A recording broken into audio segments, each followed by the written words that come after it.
All right, well, let's begin. First of all, welcome to everyone that's joining us today for today's presentation to share information about the 2022 update to Visualize 2045, the TPB's long-range transportation plan for the metropolitan Washington region. We gave a presentation last night. We're sharing the same presentation today in order to help deliver key information about the plan. We know there's a lot of information that we provide, but we are happy to take some questions, try and clarify some of the information that's being delivered. So welcome. My name is Stacy Cook.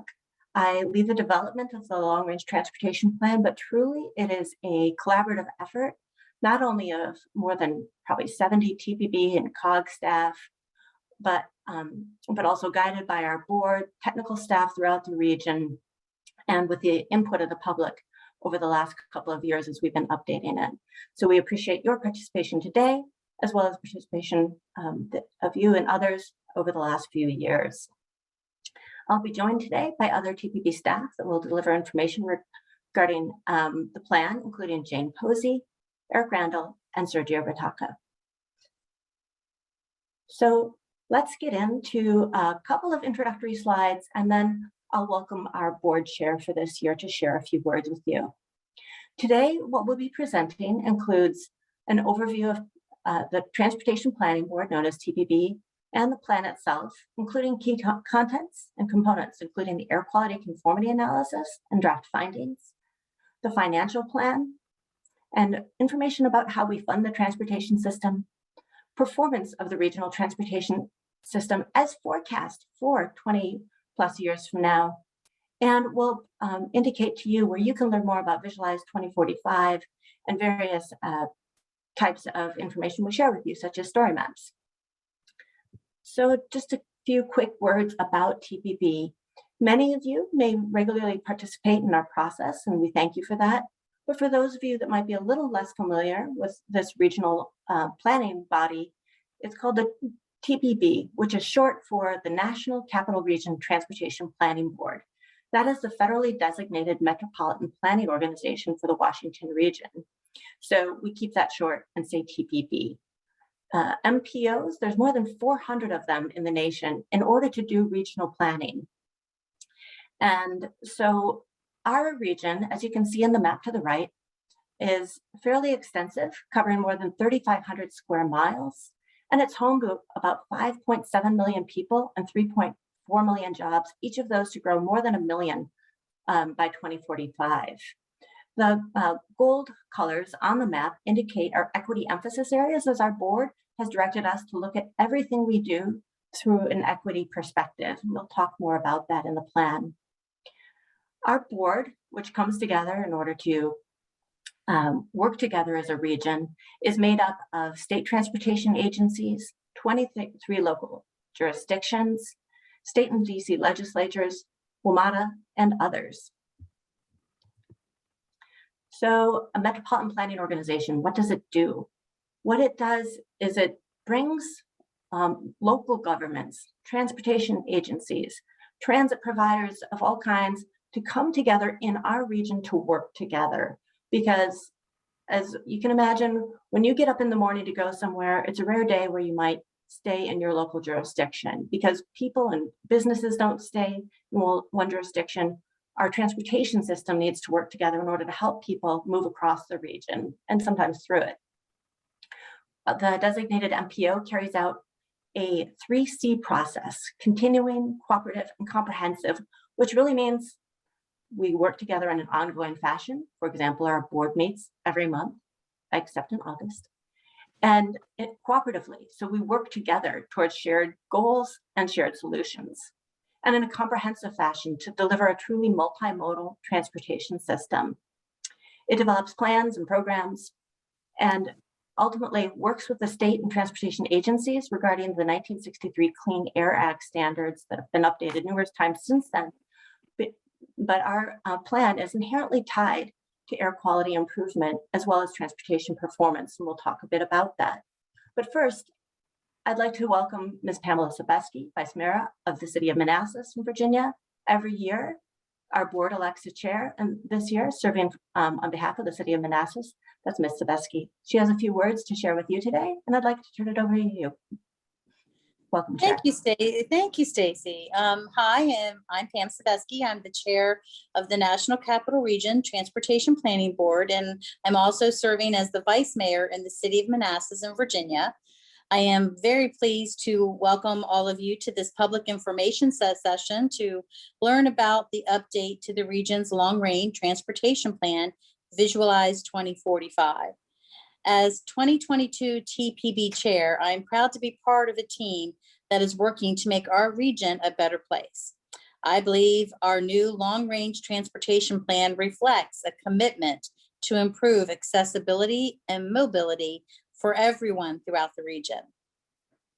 Through this plan, our region visualizes its future together. What will it look like? What challenges does the region face, and how does it work together to overcome them? The plan looks back at the progress we have made and reflects on challenges of the present moment and years ahead. And it looks forward to actions needed to achieve the desired outcomes outlined in TPB goals while continuing to meet the federal requirements for metropolitan planning. Federal laws and regulations guide a lot of what TPB's work is. Every 4 years, we are required to update this plan, which must extend at least 20 years into the future. We are required to show that the plan meets federal air quality goals and that in the plan's constrained element, which is basically a list of projects, it only includes those projects for which funding is reasonably anticipated to be available.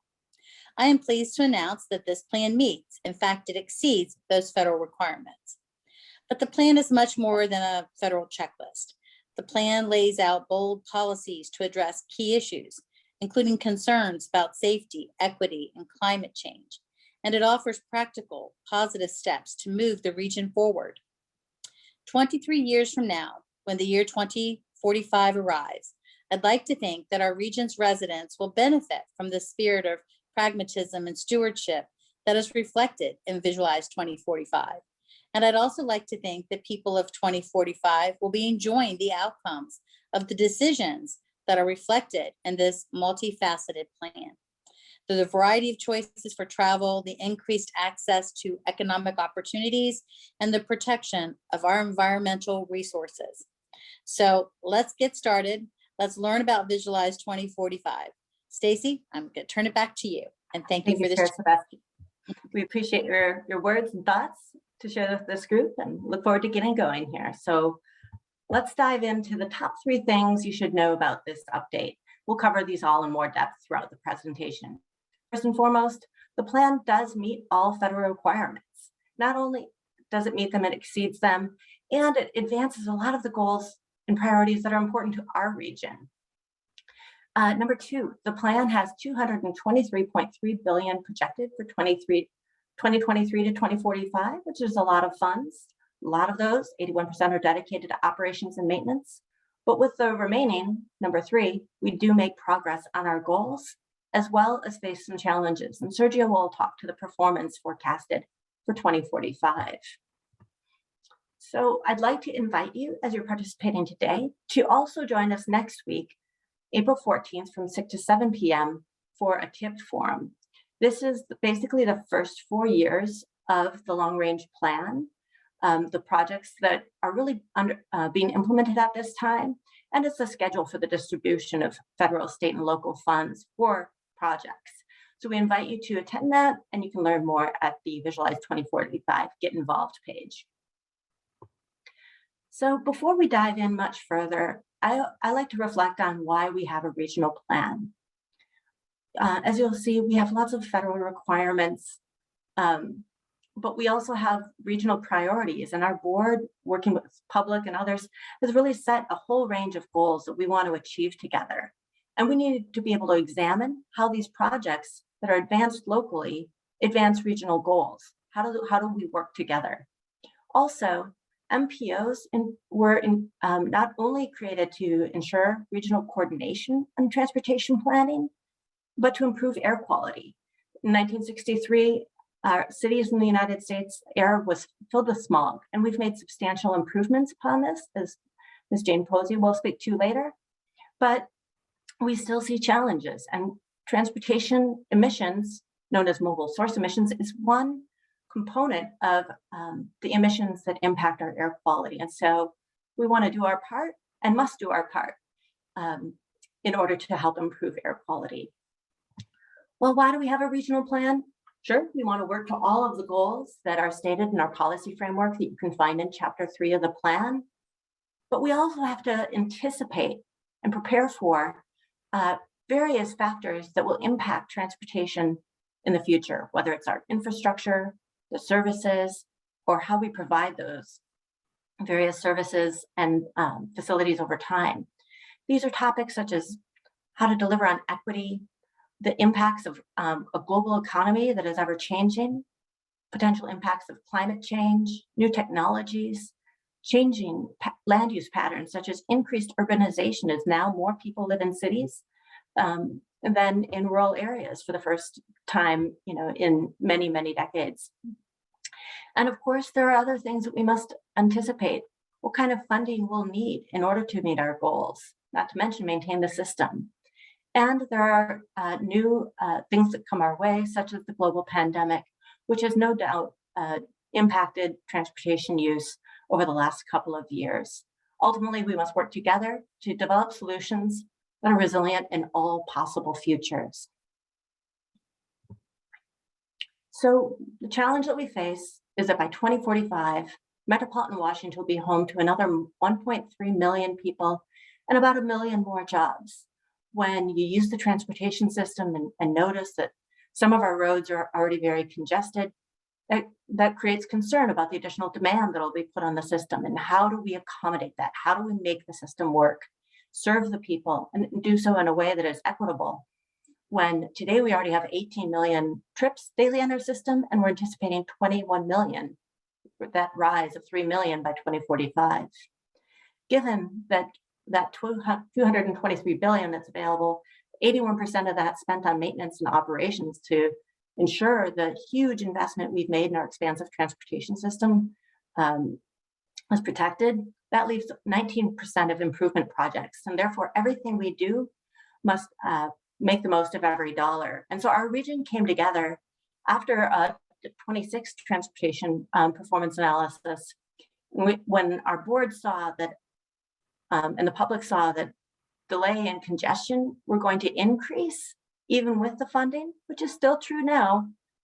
They asked us all to pause and to do some analysis and to have some meaningful conversations in order to examine what is working best and what we should do more of in the future in order to make real progress on our goals. And that study and those conversations, consensus building, came to the TPB endorsing aspirational initiatives in 2018. These ideas listed on the screen aren't new ideas.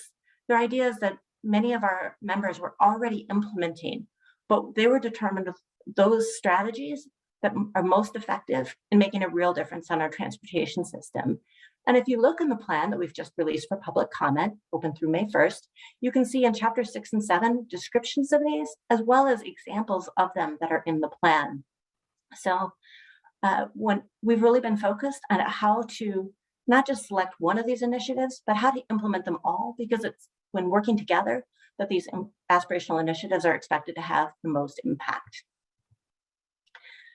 We have a lot of federal requirements. Of course, there's so much we do that's beyond federal requirements, but if you are interested in this guidance and requirements that comes from the federal legislation, you can find all of this documented in some form in the plan. And Appendix K can help direct you to where to find it. So the plan. What is the plan? Well, we often refer to the plan as two parts, the constrained element and then the rest of the plan. The constrained element is constrained in a couple of ways. One easy way to describe it is a project list. It also includes programs and policies. But if you think of it as a project list, that helps give you a sense of what we're referring to in generally when we talk about the constrained element. It includes regionally significant projects from approved local plans that are funded. We have to only include what we can afford over the next 23 years through 2045. It's also constrained because we do an air quality conformity analysis that must be very conservative so that when we present the results to the federal government for approval, our assumptions are grounded in reality, and therefore we can have our plan approved and keep federal funding flowing to the transportation agencies here, because we do need the plan approved in order to do so. The rest of the plan is also extremely important, talking about visions and goals and where we are today and other aspects that I'll describe momentarily. In the plan, we have 9 chapters. We talk about the plan and the planning process in chapter 1. And if you're really interested in learning more about where you can have an influence on transportation planning and how the planning process works and how you can check in, that's a great chapter to take a look at. In chapter 2, you can learn a lot about the transportation system, how it's being used today, what the system description might be, right? How many miles of transit do we have? How many bike lanes? There's a lot of descriptions in there of the people in the region and other types of information that sort of sets the stage for looking ahead to 2045.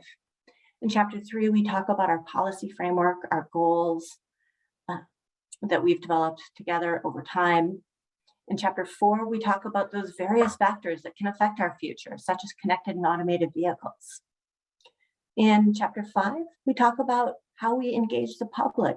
We have conducted a very extensive and intentional outreach effort called Voices of the Region in order to get real-world perspectives from individuals on the various topics that are discussed regularly at TPB.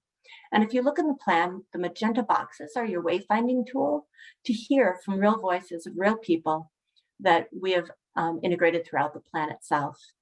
Chapter 6 talks about the planning activities and strategies that we undertake at TPB.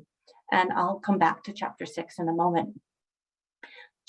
Chapter 7 and 8 talk about funding the transportation system and planning for performance.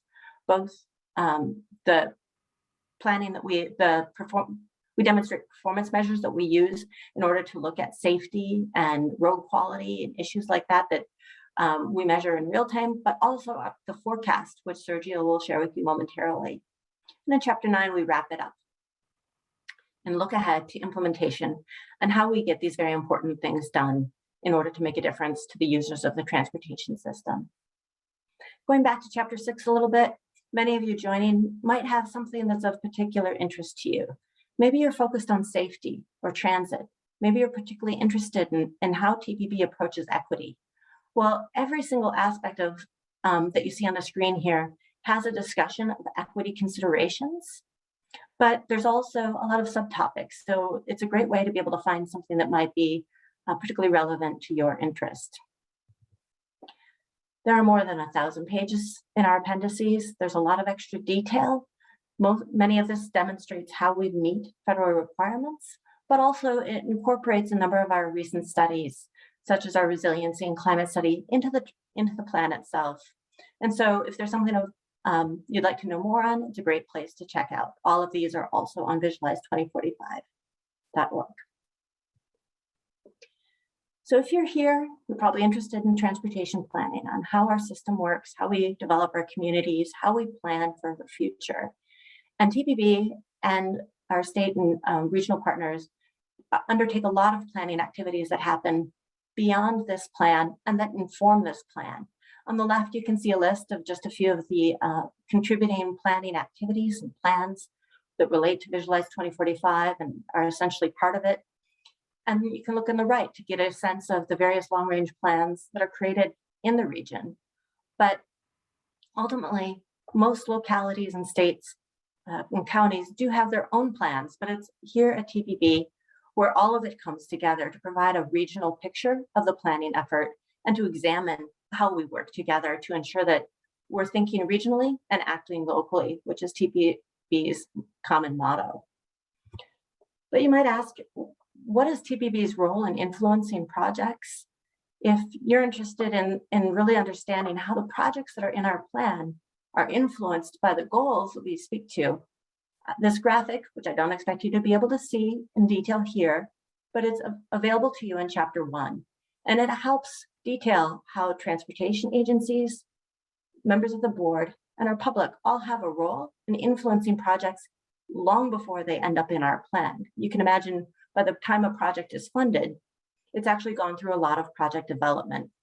And so at the TPB, staff examine issues, conduct analysis, evaluate policies, and present objective information to the board that then has meaningful conversations about the direction from a policy perspective, a priority setting perspective, which direction we should go.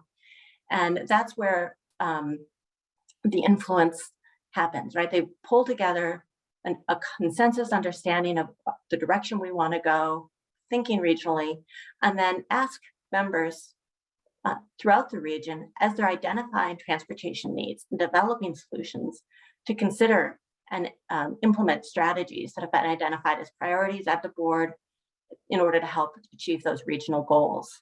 So then what is your role in influencing projects? I think that at TPB, we believe that you also can think regionally and act locally. You can do so and have a role in the process by identifying local transportation challenges and being part of the solution. You can participate in surveys, polls, in-person or virtual meetings. You can weigh in on proposed solutions. You can support the funding and prioritizing of projects to implement the aspirational initiatives. And you can even examine your own transportation options and consider if there's an opportunity for you to try something new. So we do believe that together we can all make a difference in influencing projects that end up in our long-range plan. So now I'd like to turn it to Jane Posey, an air quality conformity specialist, and she will take the next few slides. Thanks, Stacy. Would you go ahead to the next slide? So our air quality in our region, we did pass the air quality conformity test. And to do that, we had to show that emissions associated with the long-range transportation plan were below mobile emissions budgets that were approved by the EPA. So the next few slides, this one and the next two, show air quality in our region from sort of two different perspectives. This first slide shows actual emissions that were measured from the monitors that are all around our region. These are ozone emissions, and they go back about 20 years, back to 1999. And in 1999, our ozone levels were at around 106 parts per billion, and then coming down significantly through time, mostly thanks to the Federal Clean Air Act. We now achieved the current federal ozone standard of 70 parts per billion at the end of the last ozone season, which ended in early October of last year.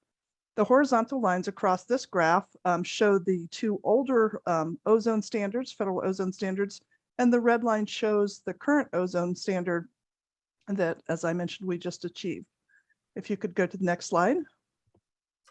So this slide and the next slide show a look into the future at our forecast emissions. And these are the emissions for volatile organic compounds and nitrogen oxides. We look at these because these two pollutants are the pollutants that combine in the air to create, with sunlight, to create ground level ozone. And these are the only mobile source emissions. The previous slide showed the ozone in our air that was from all sources, electric generators and mobile sources also, various plants, that sort of thing, everything together. But this just shows the mobile sources that are associated with our long-range transportation plan. If you look at the graph across the bottom, we have the forecast years that we analyzed, starting with 2021 and going out to the out year of the plan, 2045.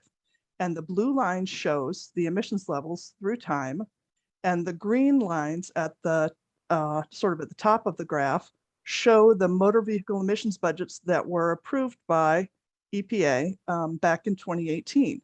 So what we have to do is show that the emissions levels are below these mobile emissions budgets or ceilings. And for each analysis year, the blue line has to be below the green line, and it is. So that shows that we passed the conformity test. Next slide, please. This shows the same thing for nitrogen oxides. And as you go through time, emissions decrease as they do with the volatile organic compounds, and they are also below the mobile emissions budgets or ceilings that were approved by EPA. That's all I have. Thanks, Stacy. If we could pass it on now to Eric to talk about the financial plan. All right, good afternoon, everyone. Eric Randall, TPB Transportation Engineer. I'm here to talk about the financial plan. As has already been described by Stacy and my other colleagues, it is a federal requirement for the Long Range Metropolitan Transportation Plan to include a financial analysis that determines the projects and programs that are funded in the plan can be funded with the reasonably available funds. And so together that forms the constrained element of our plan. There are more than 100 projects and programs that expand or change the region's transportation system. For more information, those projects are listed in Appendix B, and there is a link there to the interactive project map for everybody wanting more information about a specific project. The financial plan itself is Appendix A of the Long Range Plan. Next slide, please.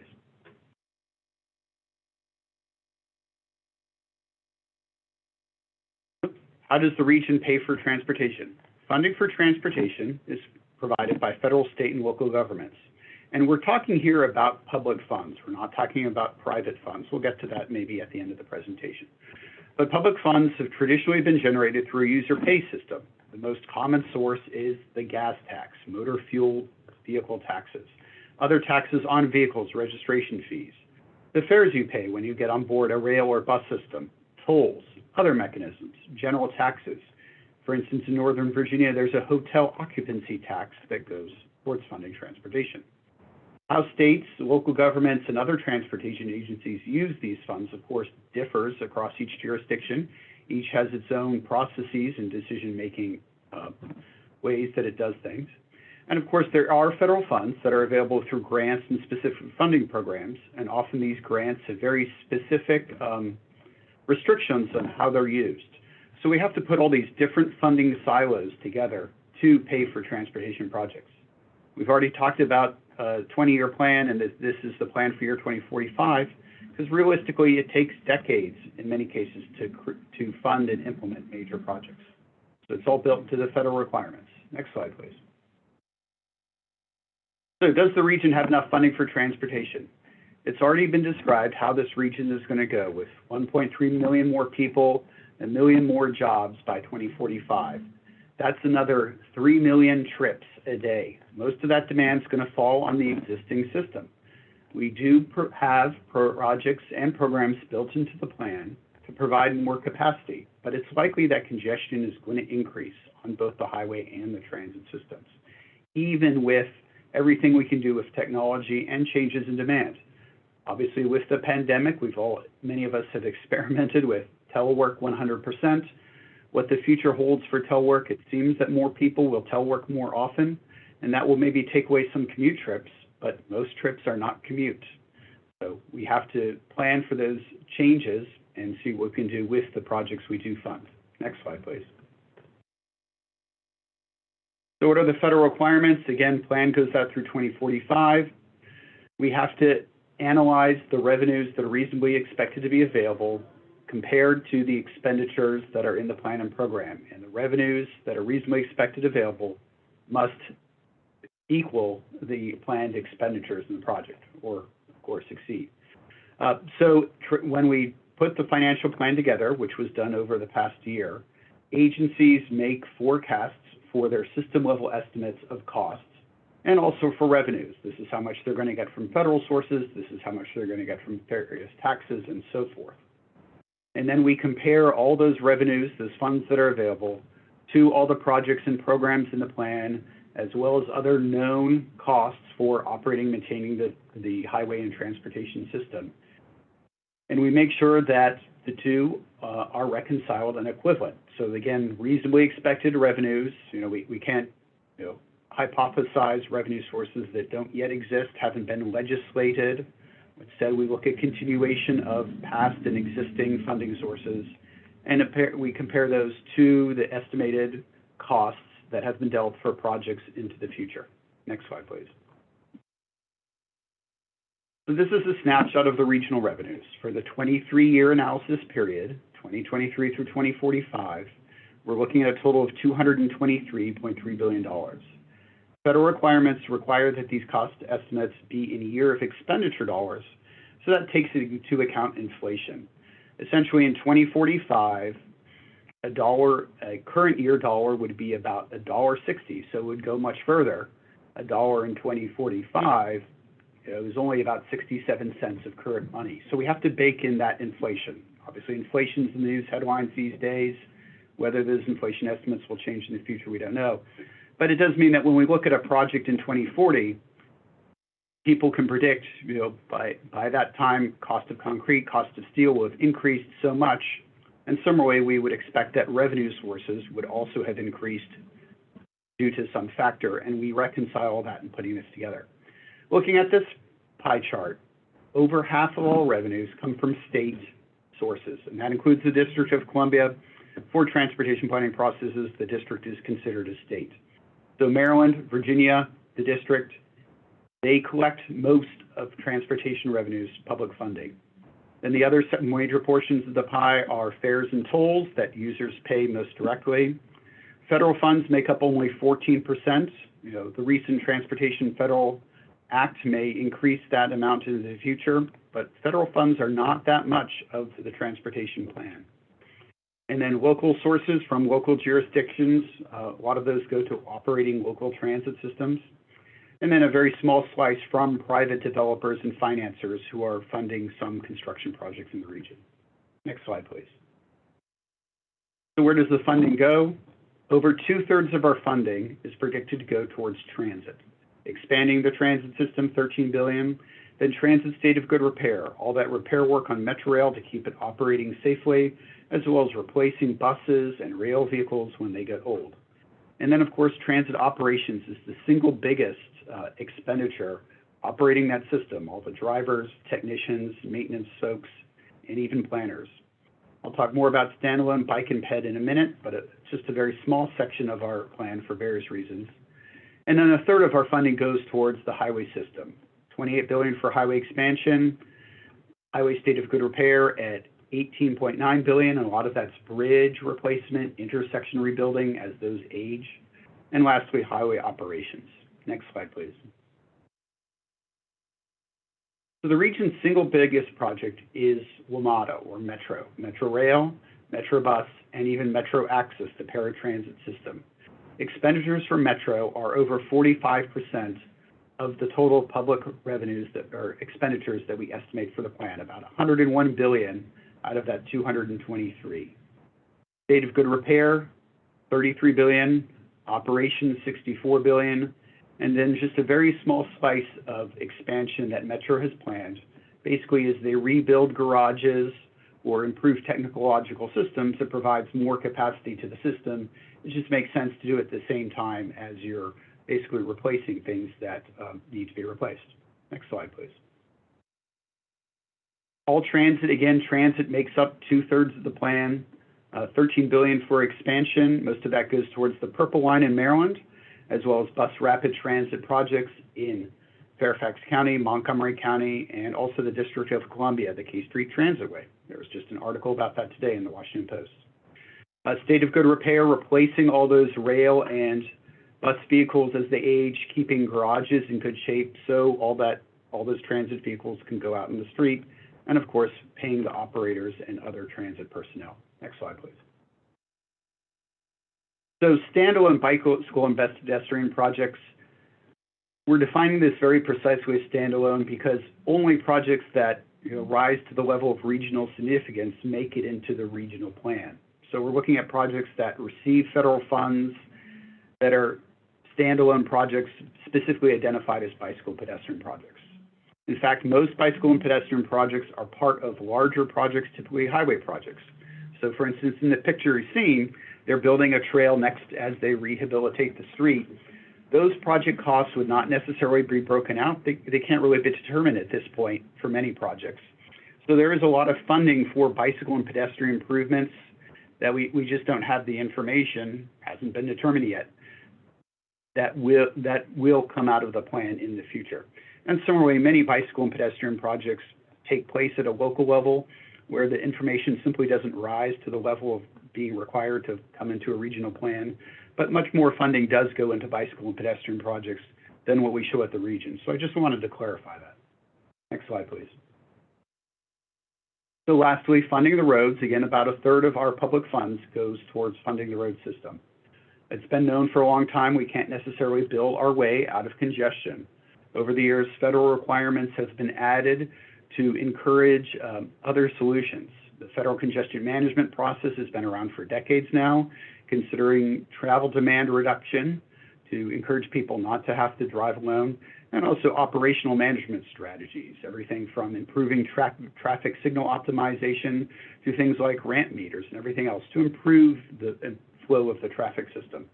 We also have the performance-based planning and programming requirements that have come out of MAP 21 and the FAST Act in the past decade. Agencies have to examine what's happening with roadway quality, emissions, safety, congestion. Where are our highway funds going, and what are they doing to improve other things besides just travel flow? So we have to do all that for highways, but we're spending a great deal on the highways. It is where the majority of our travel takes place. And you can see the breakdown there for expansion, state of good repair, and operations. Next slide, please. So implementing the aspirational initiatives, back in 2018, the Transportation Planning Board came up with 7 aspirational initiatives, ways they wanted our transportation system to improve in the future. And many of the projects and programs that are in the plan advance one or more of those aspirational initiatives. So in this case, we've categorized the projects that are in the plan against these 7 aspirational initiatives. Of course, one project could address multiple of the aspirational initiatives. So for instance, the National Capital Trail Network, we've identified 36 projects that are in the plan that do help in implementing portions of the National Capital Trail Network. Next slide, please. So that concludes my section of the presentation. Don't know if we're opening for questions now or proceeding. Turn the floor back over to Stacy. Thank you, Eric. John, have you received any questions regarding funding for Eric? We will be taking some additional questions we might be receiving after the performance presentation.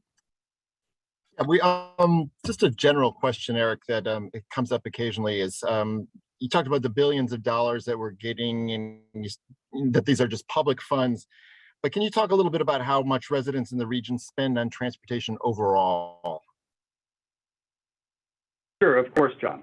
So these are big numbers, $223 billion. To break it down into more practical terms, the region spends about $9 billion a year of public transportation funding, operating Metro, operating the other transit systems, and current projects and programs in the region, $9 billion a year. But again, we're only talking about public funds. What is the most common vehicle on our roads? The personal car. Those people are all paying to own and operate a car. The AAA, the American Automobile Association, every year does an analysis of how much it costs to operate a car. Usually the figure is about $10,000 a year. There's 3 million cars in this region. So if you take 3 million vehicles times $10,000 a year, you come up with $30 billion. So right there you can see between that $9 billion in public money that we have and the $30 billion everybody's spending to drive their car, you can see that public spending only makes up a small portion of the total social cost, if you will, of transportation. Then you add in the other transportation beyond just personal automobiles. You add in truck traffic, freight, Amazon delivery, UPS delivery. So you add in the freight rail system, bringing cargo in and through the region. You bring in intercity buses, all sorts of other transportation modes that aren't included in that amount. So the best calculation is that the public spending only makes up 1/5 or even as little as 1/10 of society's overall spending on transportation. So that's an important consideration to take into account. Thanks, John. Thanks for that context. Actually, let's move on. I know there's a lot of additional information coming up, and we'll have more questions after that. Great. Thank you, John and Eric. Why don't we move on to a presentation on the performance of the transportation system by Sergio Ritaco, and I'll get you to this slide. Hi everyone, good afternoon. My name is Sergio Ritaco. I'm a transportation planner on staff, and I'm going to be walking through the performance analysis of the long-range transportation plan. We're going to break this presentation up into about 4 sections, talk a little bit about why we conduct the performance analysis, our approach to the actual analysis, and the results presented here today, There are a host of uncertainties in this region between now and 2045, so we want to take a moment to express those to you all today, and then walk through the actual results of the analysis. If there's anything you can take away from today's presentation, is that expected growth will likely increase demand in this region, increasing delay and congestion for some parts of the region, which results in a reduction in job access for some parts.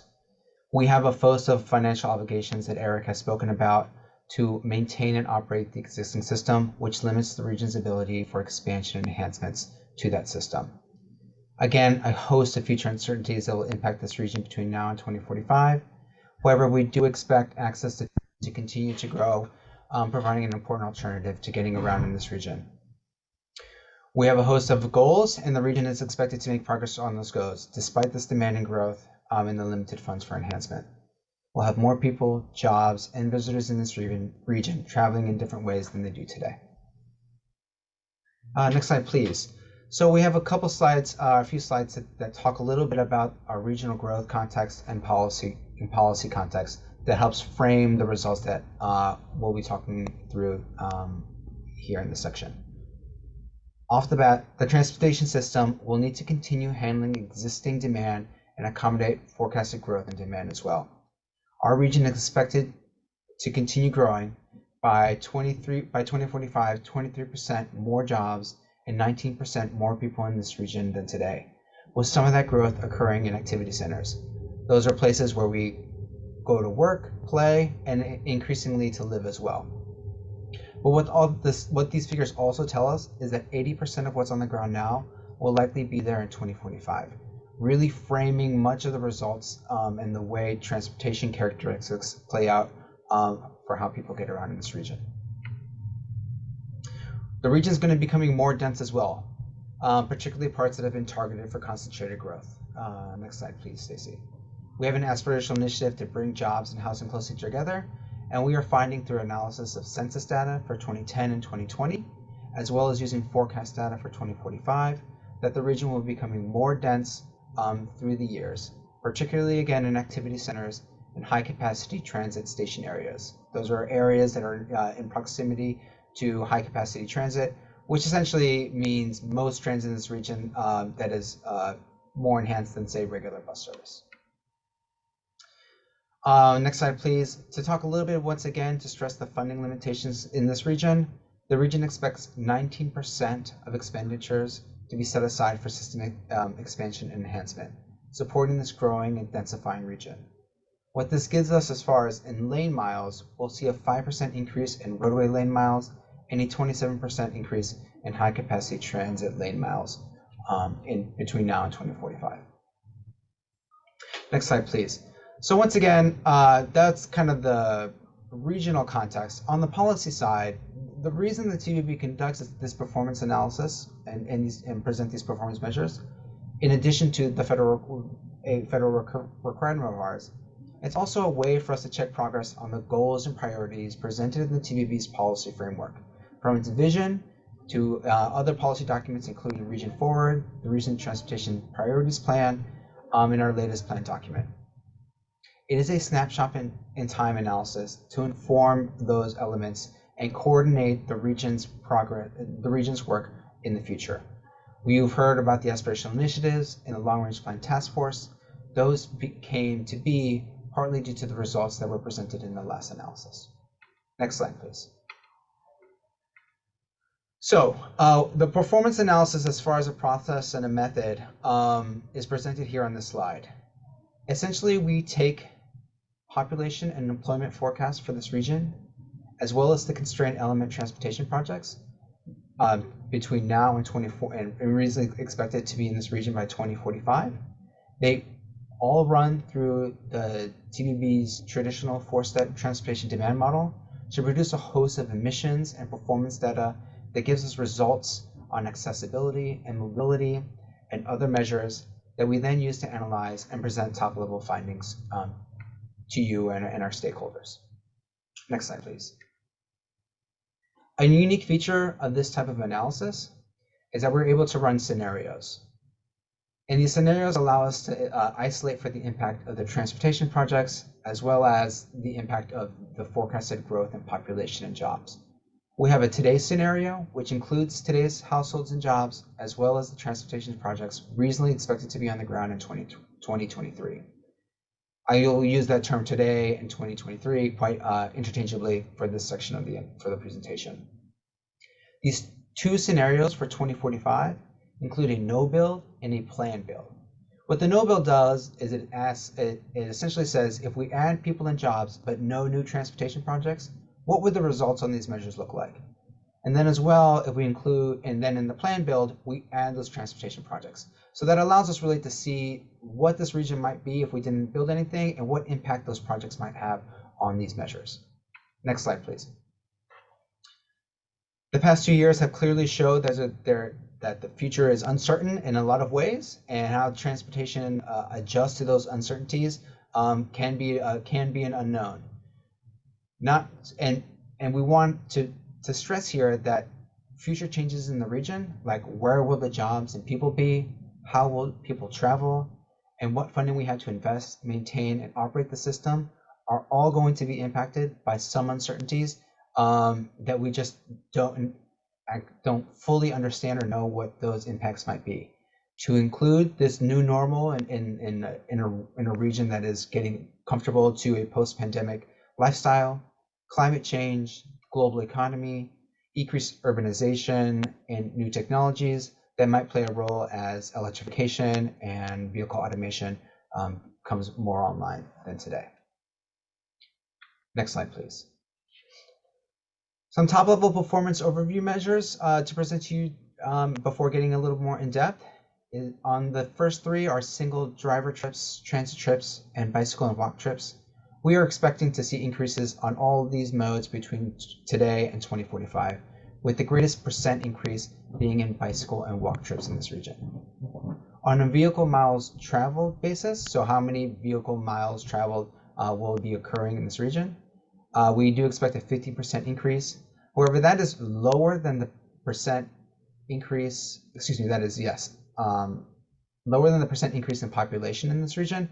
So on a per capita basis, we expect the average person to be driving less in 2045 than today. We spoke a little bit about congestion and delay, and we'll get into it in greater detail. Both measures are expected to be increases in this region, about 45% and 48% respectively. So to the first of four sections, we'll talk a little bit about how travel is expected to change in this region over time. Next slide, please. Looking at all trips people take in the region, we expect increases in trips across all modes and continue to present auto-based travel as the predominant mode.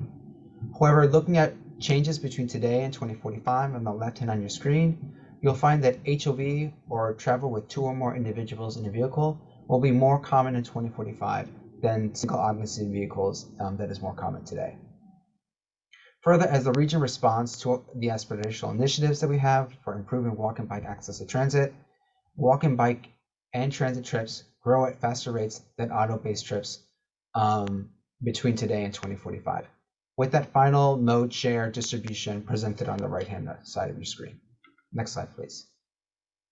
So looking at all trips data for 2045 from the previous slide, but now broken down by subgeographies. On the left-hand side, you see the region's core jurisdictions. The middle column is the inner suburban jurisdictions, and the right-hand column, are the outer suburban jurisdictions. Definitions of what those areas are on the right-hand side of your screen. We can glean a few findings, particularly that travel characteristics really depends on based on where you are in this region. In the core, there's a more equal split across all modes.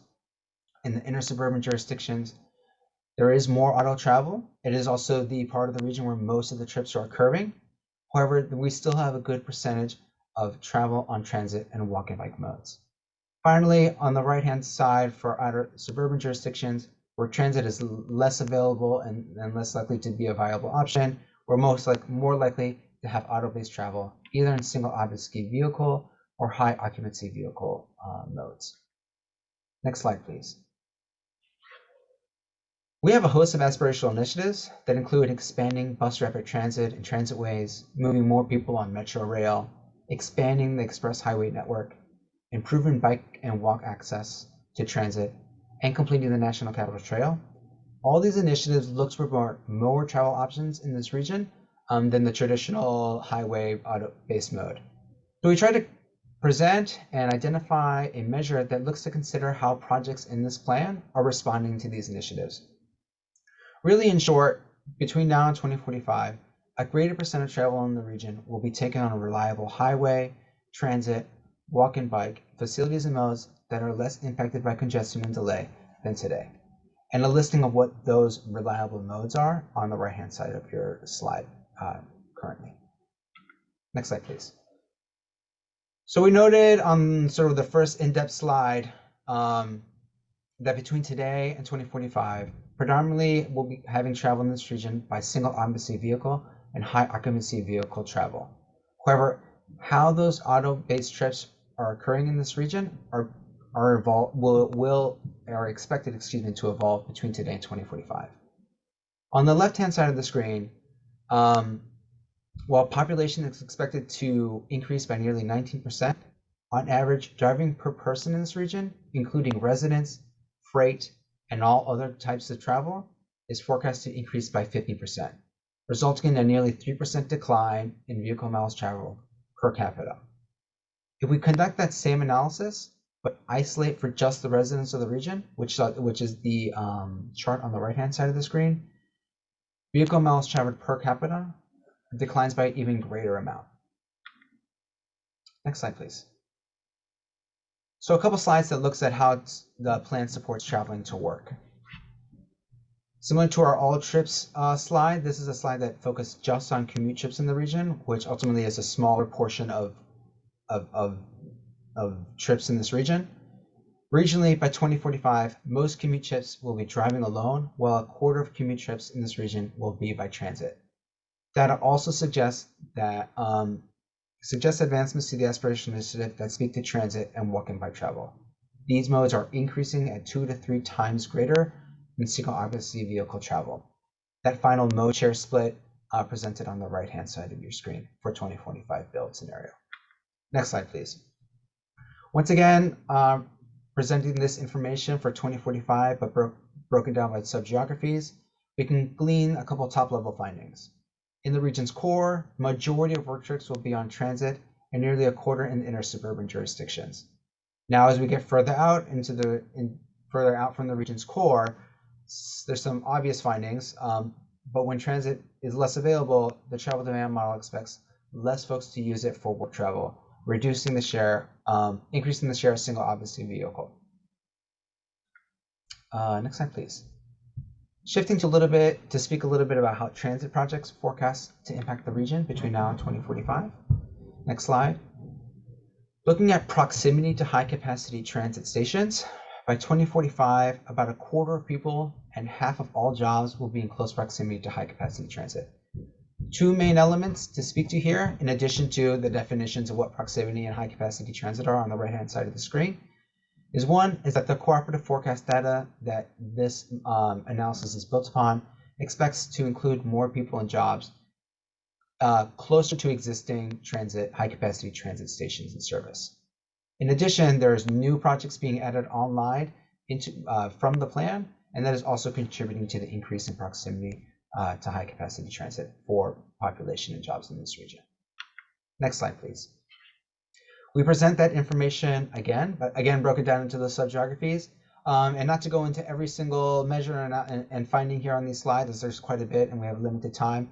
But essentially, is we do see across the board increases in proximity to high capacity transit for all sub-geographies, with greater percent increases occurring in the region's core, and in particular the inner suburban jurisdictions. In the outer suburban jurisdictions, they are pretty large geographic area with more targeted use of high capacity transit. So we would expect to see the proximity to those areas not increasing at the similar rate as we are seeing in the inner suburban and region's core.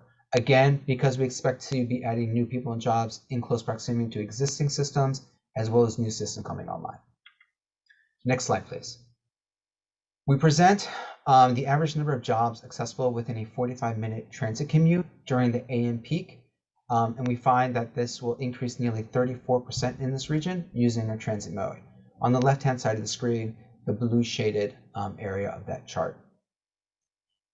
Comparing this to the no build scenario, which is also increasing by 14.5%, we find that the transit projects, in this region are going to have an impact on accessibility, the job access using a 45-minute commute on average for the entire region.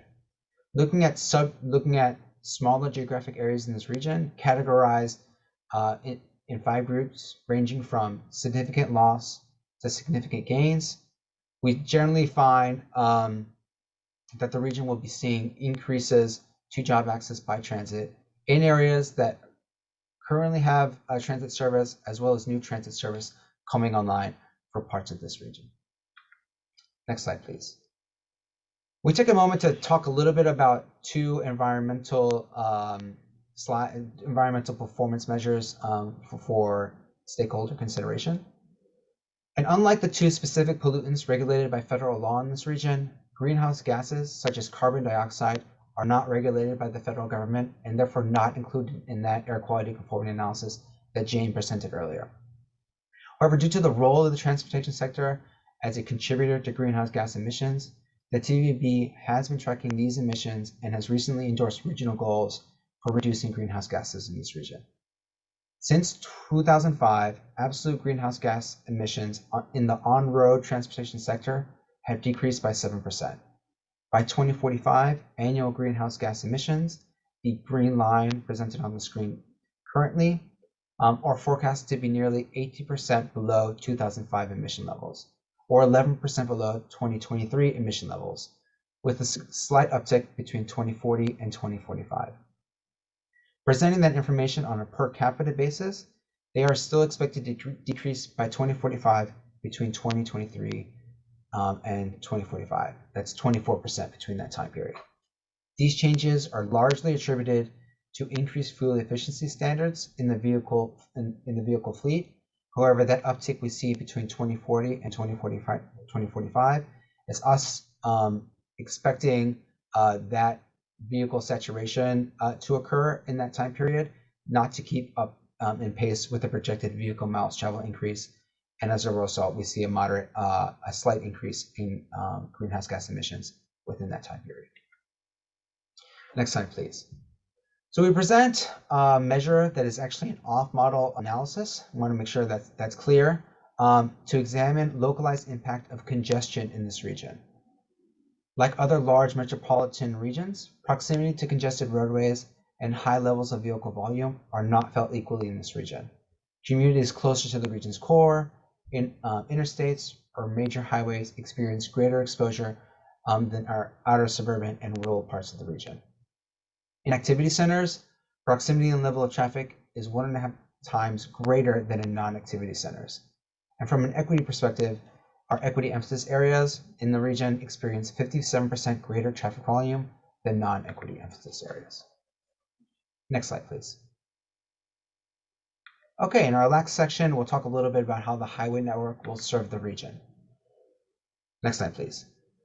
We presented this information earlier, but to dive deep a little bit, highway congestion is forecast to get worse in the coming decades, though moderated by the projects in Visualize 2045. Total daily vehicle hours of delay, the measure on the left-hand side, which represents time spent in traffic in congested conditions, are forecast to increase by nearly 48%. Again, the blue shaded area represents the build scenario. A similar measure, average vehicle delay per trip, shows an increase in delay of nearly 1 minute and 15 seconds, or nearly 31%, again between today and 2045. In both metrics, by building the projects in Visualize 2045, congestion and delay are predicted to be at lower levels than if not built. Again, the area presented in green being the no build scenario, which finds that nearly 80% and 58% increase in congestion and delay, respectively, by 2045. Next slide, please. Similar to the transit, we take a moment to present data and findings on changes in access to jobs by auto between today and 2045, using a 45-minute commute time period and during the AM peak. By 2045, the average number of jobs accessible will increase by 13,000, a little over 1% increase. On the left-hand side of your screen, the blue shaded area. If the region builds no new transportation projects but continues to expect increases in population and jobs, average access to jobs is forecast to decrease by nearly 10%. These differences to us suggest that the projects in Visualize 2045 will have an impact in moderating the impact of delay and congestion in this region. Taking a look at the geographic distribution of these changes, the region's core, northern suburbs, and western suburbs are forecast to experience a moderate to significant gain in job access in this time period. Forecasts identify moderate to significant losses, declines in accessibility by auto on the eastern side of the region and areas inside the Capital Beltway. To try and explain a little bit of why we are seeing these results and findings, there are two factors that will contribute. The anticipated increase in congestion and delay, decreasing accessibility to parts of the region by car, and the additional jobs expected in this region being more likely located in the western parts of the region, increasing accessibility for those parts of the region while being beyond a 45-minute commute for areas that are outside of a 45-minute commute period. Next slide, please. A whirlwind, quite a bit of information. Hopefully there is something you can glean from that, and we'd be happy to answer any questions that may come up from the audience. Thanks so much. Thank you, Sergio. I know that's a lot to digest for folks, but I think you'll probably find some good takeaways in there as Sergio shared with you. John, do you have questions for Sergio or other staff at this point regarding the plan and performance planning and others? I'm happy to take the questions and direct them to any staff as the question fits best. All right. Yeah, there's a good smattering of questions. I'm going to start with a multi-part one. So I'm going to dissect it a little bit. In addition to written comment on the draft plan, will there be an opportunity for the public to provide comment on the plan to TPB board members via the live in-person or video conference testimony? Okay, great question. Yeah, so our comment period is open from April 1st through May 1st. If you go to the Visualize 2045 Get Involved page, you can see how you can comment. So those are the ways to comment on the air quality conformity analysis. We also make this plan and tip available for comment as well. As far as comments for TPB, we don't do hearings, but we do have our regular TPB meetings. At this point in time, our meetings are not open to the public. We did typically have an opportunity for the public to appear in pre-COVID times. We have not opened that back up yet. Still very few people that we're keeping in the room, mostly just the board members and a few staff. So the way in which we're providing the opportunity to comment during those board meetings would be the same as it has been for the last 2 years or so. Moving on to the same multi-part question, page 133 of the draft plan says the plan's climate change section is being updated to reflect TPB's May 2022 action. What opportunity will there be for the public to review and comment on that section, especially if the board is scheduled to approve the plan at its June meeting? Great question, and I'm glad we have a chance to clarify that. So that page, when we update it, will reflect the information that would be publicly available based on listening to the board have a conversation during their May board meeting. So there won't be any surprises. It'll basically be documenting the results of any board action that takes place. And for those listening, our board meetings are always available on YouTube live and to be listened to later. So you'll be able to track it that way. That page will simply document it. We're not going to reissue the plan or the page, but it shouldn't be full of any surprises. So the next steps regarding these events regarding climate discussions are made transparent in memos that have been published in January and February. But in April, our board will be having a work session that will be available via YouTube in advance of the April meeting to discuss the climate strategies that have been examined in the climate change mitigation study of 2021.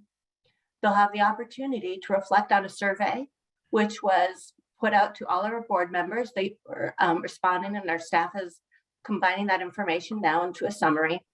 They'll be able to reflect on that, and that's an opportunity to ground those strategies in feasibility, because the study did not consider the feasibility of the strategies themselves. So the board will talk about that. They'll have the chance to consider the discussion, and in May, they'll come back and may take action. We'll see what happens during that meeting, but the page will reflect whatever the action is. And so we'll be bringing our plan to the public, to recommend the board for approval in June. What else do you have, John? And the final part of this multi-part question, if members of the public can't get all their questions answered by staff during the open houses on April 6th and 7th, today and yesterday, or they have questions later, how can they contact staff during the public comment period on the plan and conformity analysis with their questions? Sure. We do have an end page to our presentation today that does have staff email. We always do our best. We obviously have very busy schedules with all the things we're required to do, but we do want to serve the public to the extent that we're able. So if you email us, we'll do our best to get back to you with answers to your questions. Obviously, it depends on the type of question that we get as to what we'll be able to provide as a response, but we're more than happy to hear from you. We do, however, recommend, as far as taking actual public comment, please do use the sources on the Get Involved page of Visualize 2045 in order to ensure that your comment would be documented within our comment summary that we do present to the board in May. What else, John? This was a lot more specific. How are we incorporating and supporting e-bikes and bicycle commuting in the plan? Sure. If you take a look at Chapter 2, that talks about existing conditions, and that actually tracks some of the information regarding capital bike share, for example, and bicycling as recorded through our regional travel survey to get a sense of what kind of usage bikes are demonstrating in our region, how many people are using them, how frequently. If you look at Chapter 6, you can learn a lot about planning activities for biking. I do believe there's some specific references to e-bikes. Members of our board do have different policies, I believe, as to the use of e-bikes on any particular facility. So it's important to make sure everyone's paying attention locally as to local policies. The importance of biking, especially on the National Capital Trail Network, is really emphasized throughout the plan. And it's definitely one of our aspirational initiatives. I understand that there's a lot of opportunity to be gained through various types of biking in the region.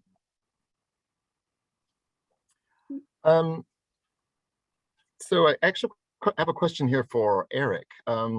Eric, can you tell us how the new infrastructure bill might actually affect our region specifically, the funding that's coming out of the new infrastructure bill? Of course, John. As I believe I mentioned during my remarks earlier, the federal government passed a new transportation funding bill last November, the Infrastructure Investment Jobs Act, or also known as the Bipartisan Infrastructure Law. So that law did significantly increase federal transportation funding over the next 5 years by about 30%. So I will note that in some cases, Congress has not yet passed the money that they've authorized in the bill, but that's a side issue. So we should be getting more federal funding in this region, more funding for highway preservation, more funding for bridges, even more funding for metropolitan planning. How that funding, though, is going to be allocated is still a little up in the air. In addition, quite a bit of the new revenue for funding is going to be through competitive or discretionary grants. Right. So USDOT will be picking where that funding is going. Given that the majority of funding will continue to flow through existing programs to the states, an estimate at this point is that we might get between 400 and 600 million a year in the region. which in the context of the long-range plan could be anywhere from 12 to 20 billion dollars.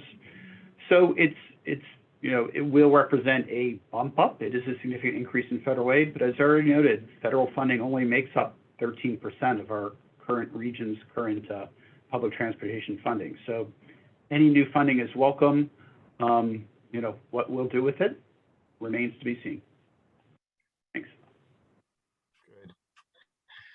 There's an air quality related question. How will we use the air quality data efficiently to meet transportation needs of the region? Jane, Okay, would you like to take that one? Yeah, go ahead. Yep, I was just going Jane. to say I'll take that one. Well, so air quality data, like most of the different types of data that we use to select projects for our plan, is an indicator as the air quality emissions have gone down significantly over time, that investments in transit have been and continue to be a priority for the region.